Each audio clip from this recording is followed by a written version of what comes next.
Yo, so guys, welcome back to another video. This is a reaction to Courtroom, and it's 4 killers who showed no remorse in court.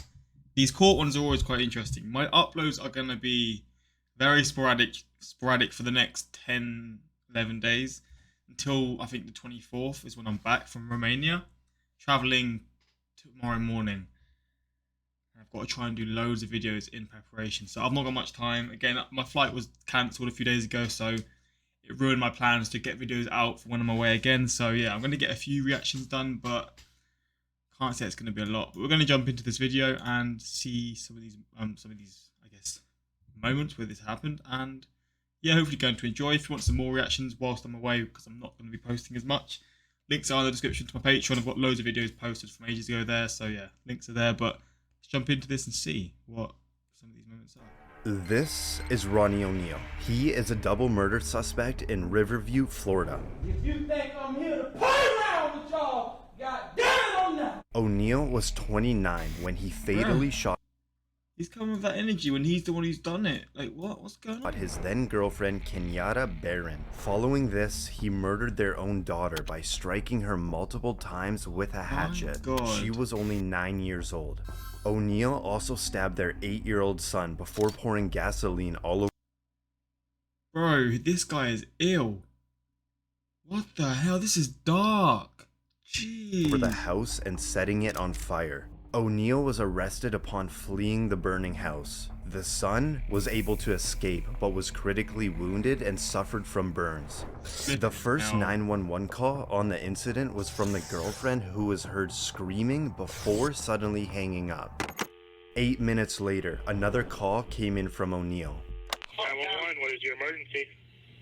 Hey, I just been attacked by some white demons inside Kiki. Kiki, her name is Kiki, and she tried to kill me. After the arrest, ONeal was psychologically cleared to represent himself in court. During the trial, he cross-examined his now 11-year-old son, who he stabbed, to which the son explained everything that happened. It's good to see you, man. Good to see you too. Fuck, that is so sad. This kid, his whole life is ruined because of this man. And he's obviously still his dad, and he's still so young, so he probably doesn't fully still actually understand this whole situation. I mean, he probably does. When you're 11, I'm probably not thinking correctly about how you actually thought as an 11-year-old. But you're not fully, I guess, understanding the situation, and it's still your dad in your eyes. And I mean, it is still your dad. But this is just sad to see. How they're just talking to each other like that. Fuck. Hurt you that night of this incident? Yes, I did. And how did I hurt you? you stabbed me. ONeal also accused the prosecution of fabricating evidence. Because he's playing a fraudulent damn recording of me beating Kenyatta Barron. I did kill Kenyatta Barron. After ONeal was found guilty at his sentencing, the judge went on to say this was the worst case she's ever seen. I don't doubt This is it. the worst case ever in my life, and I have seen some horrors. He also stated that he was not sorry for what he did. I am not sorry for something I didn't do, and I am not sorry for the things I did do. ONeal was given a total of 3 life sentences, plus He didn't get what is it? He didn't get the death sentence. 90 years without parole. And for ONeal's son, he was adopted by the detective who cared for him the night of the murders. Oh my days. I really hope he's good now, man. I mean, that's probably impossible. He's probably going to have like scars and memories for a lifetime, but I hope he's like finding his feet and doing whatever. And it's good on this man as well for, I guess, saving him in a sense. Yeah, he saved his life and then he's now adopted him. So not a happy ending to the story, but at least he's with someone who's going to be caring towards him, etc. This is Randall Moore. He is facing 3 life sentences for crimes against his former wife, Therese Ann Lynch. Lynch had left her husband and filed a protective order against him. This resulted in Moore kidnapping and killing his estranged wife. Officer Todd Rowland responded to the cries from the apartment, where he was then shot and wounded. Okay, 303 Adams been hit, officer down. Suspect's armed with 20 shells. Advises nobody come to the door as he will shoot again. Shortly after, Moore had a phone call with a 911 dispatcher. Listen as he explains his motives. I didn't want to do any of this. Okay. But I'm telling you, all I wanted was my son. I just wanted to see my 7-month-old baby. That's all I cared about. Not long after, Moore surrendered, and for Officer Rowland, he underwent surgery for his hand. As the verdict is read out, Moore gives nothing but a slight nod. We, the jury, find the defendant guilty of murder in the first degree. We, the jury, find the defendant guilty of kidnapping in the first degree. Guilty of sexual abuse in the first degree. Guilty of attempt to commit murder. At Moore's sentencing, Lynch's mother gives a victim impact statement. What you did to my daughter, Tresanne Marie Lynch, was evil, hateful, and despicable. You are now dead and rotting and repulsive to me. Read the journal she wrote. She hated you. Thank you, Judge. She hated you. Thank you. You're a loser. Moore refused to apologize for his actions, saying he had no remorse for what happened. But why? Like, what do you prove saying that? Because I feel like there's, no matter how crazy people will be, there's still always going to be certain sort of feelings of remorse and stuff. But I guess there's literally people who will do this stuff and then they won't even be remorseful for that. I mean, doing it in the first place is terrible, but then you're not even feeling anything after doing it, months after doing it, whatever it is. And you're still, like, not feeling any kind of regret. Like, you're just so sick. I'll tell you point blank, I have not 1 ounce of remorse for Tresanne's death. It could have all been prevented. All you had to do is let me see my kid. Now you're never going to see her again. But now comes the judge. Jeez. If anybody didn't know, he is saying some crazy ass stuff. What the hell? What a piece of work you were before you start talking, they know it now. The court doesn't allow me to punish you any more than I'm doing now. If I could, I would. Moore was given a total of 3 life sentences plus 25 years for the attempted murder. This is Keith Ferguson from Kalkaska. This man looks like he's done some mad stuff.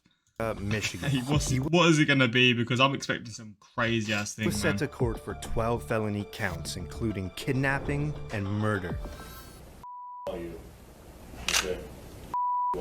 Ferguson, who was 40 at the time, was engaged in a divorce argument with his wife, Tiffany Ferguson, when he began to suddenly beat her, followed by fatally shooting her in front of their 4 children.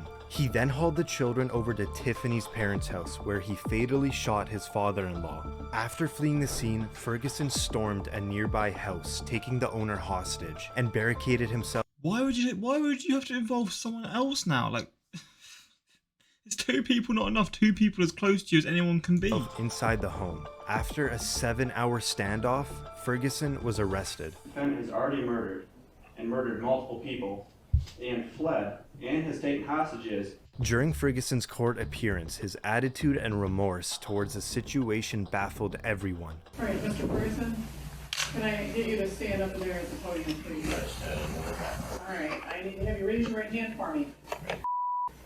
Okay, all right. Just pull me back from my Okay, stop. At his sentencing, Tiffany's best friend gives a victim impact statement, saying she always felt that Keith would hurt his wife. I knew one day he would kill her. She would always reply, "He loves his kids too much. He won't kill me. He loved them so much, he murdered their mother and grandfather." When asked in front of them as well, like, oh my days. About his children, Ferguson never desired to see or speak to them again.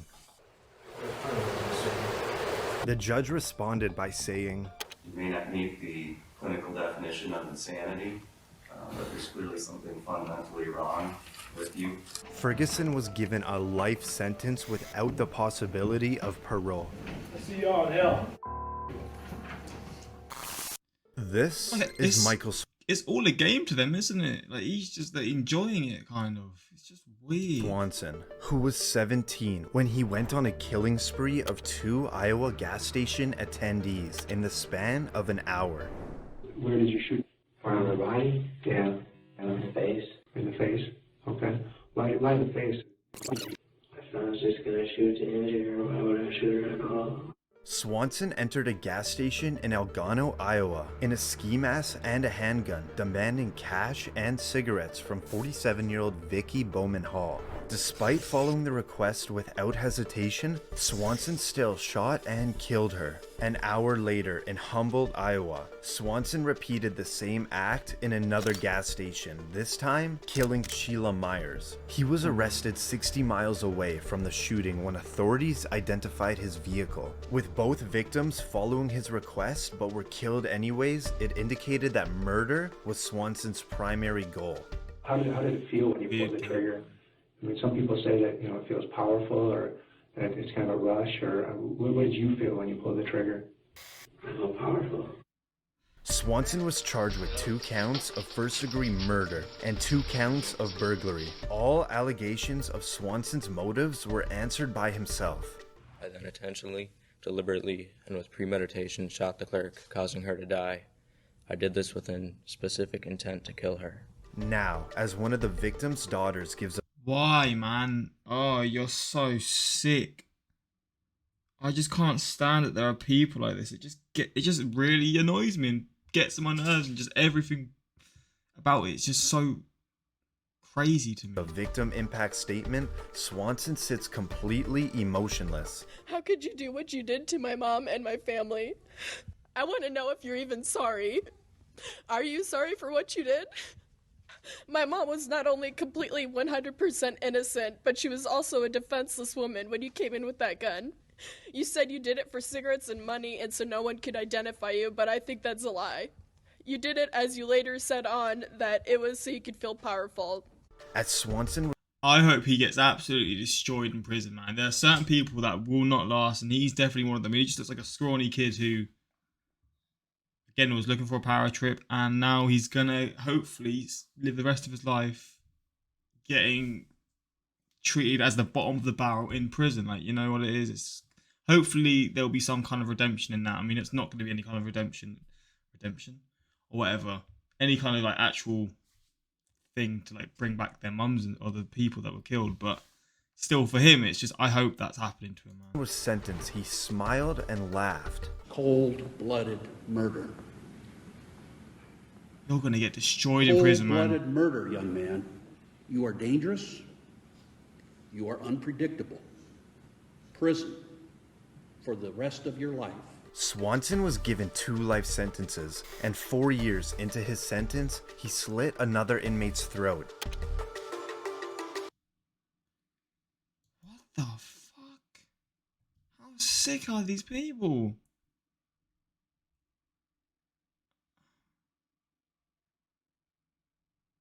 Madness. Yeah, this is a crazy ass reaction, but hopefully you enjoyed this. If you want more of these, let me know in the comments. Don't be sure to do so. But yeah, until next time, like, subscribe.